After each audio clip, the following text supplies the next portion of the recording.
दर्शन news. जन स्वराज के सूत्रधार प्रशांत किशोर ने 20 मई को बिहार बदलाव यात्रा की शुरुआत के बाद आज सारण जिले के मांझी विधानसभा में अपनी पहली जनसभा की। सुबह में उन्होंने बलिया के जयप्रकाश नारायण स्थित जयप्रकाश नारायण स्मारक प्रतिष्ठान का दौरा भी किया। जनसभा को संबोधित करते हुए पहले प्रशांत किशोर ने मांझी नगर पंचायत स्थित दुर्गापुर शिव मंदिर में दर्शन किए।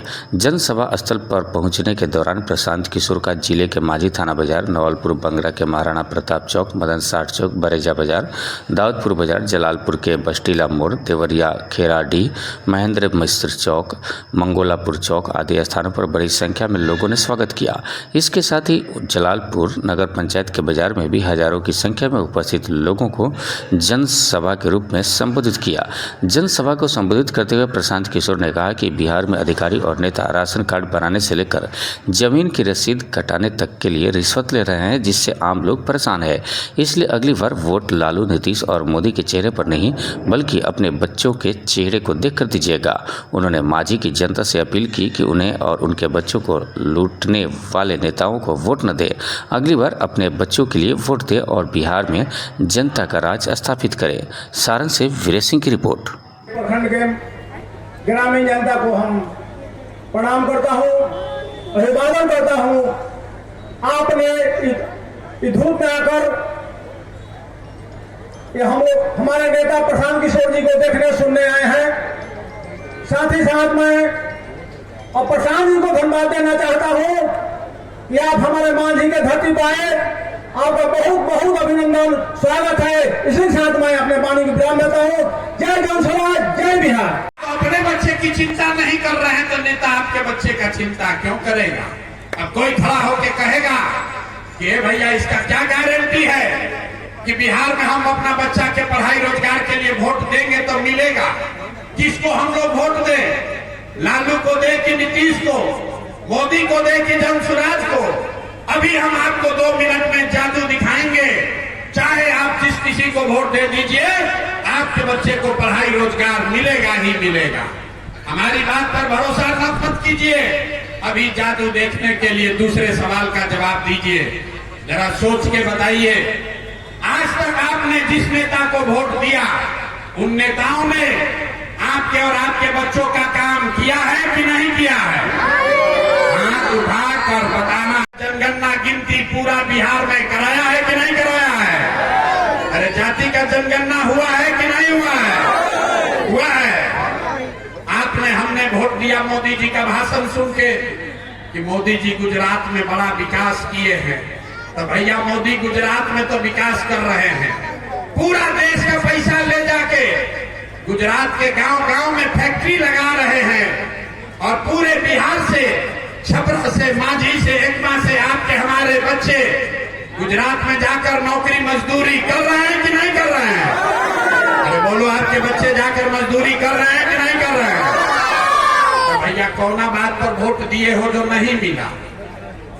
आपने कहा अपने बच्चों के नाम पर कि भैया आज तक जीवन में पढ़ाई रोजगार के लिए वोट नहीं दिए, यही रास्ता बताने आए हैं। होइएगा बबूल तो आम कहां से खाइएगा?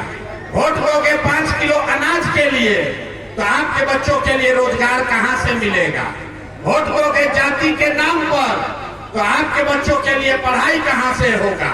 वोट दोगे हिंदू मुसलमान बन के मंदिर मस्जिद बनाने के लिए तो आपके गांव में अस्पताल, स्कूल और फैक्ट्री कैसे लगेगा?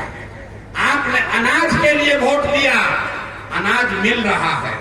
आपने मंदिर के लिए वोट दिया, मंदिर बना है। आपने जाति के लिए वोट दिया, जाति का गणना हुआ है। आपने गुजरात के विकास के लिए वोट दिया, गुजरात में फैक्ट्री लगा है और आपके बच्चे गुजरात में नौकर मजदूर बन गए हैं। आपने अपने बच्चों के पढ़ाई रोजगार के लिए वोट नहीं दिया, इसलिए आपके बच्चे अनपढ़ और मजदूर बन गए। यही रास्ता बताने आए।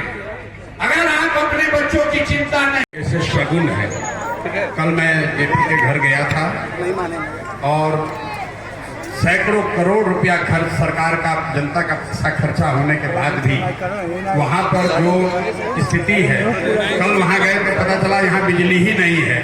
बताइए, जेपी के नाम पर राजनीति करने वाले लोग जो उनके चेले चपाटे हैं वो आज जिन घरों में रहते हैं उसमें सैकड़ों लाइट जलती है, लोग एयर कंडीशन चला रहे हैं।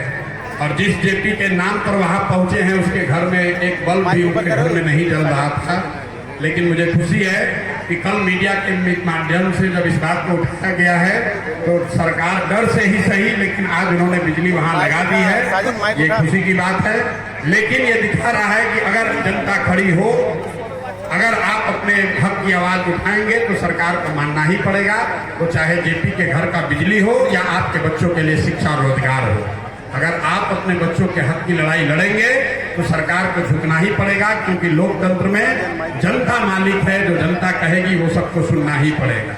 बिहार बदलाव यात्रा शुरू हो गया, अब लोगों के बीच आप लगातार वैसे भी जा रहे हैं, अब फिर अलग अलग जिलों में मैसेज दे रहे हैं, क्या कन्विंस हो पा रहे हैं लोग? क्या भाई लोग कन्विंस हो रहे हैं कि नहीं, आप खुद जाके देखिए। आपके सामने हमने लोगों से पूछा, हम तो भाषण देते नहीं हैं, लोगों से पूछते हैं भाई क्या चाहिए।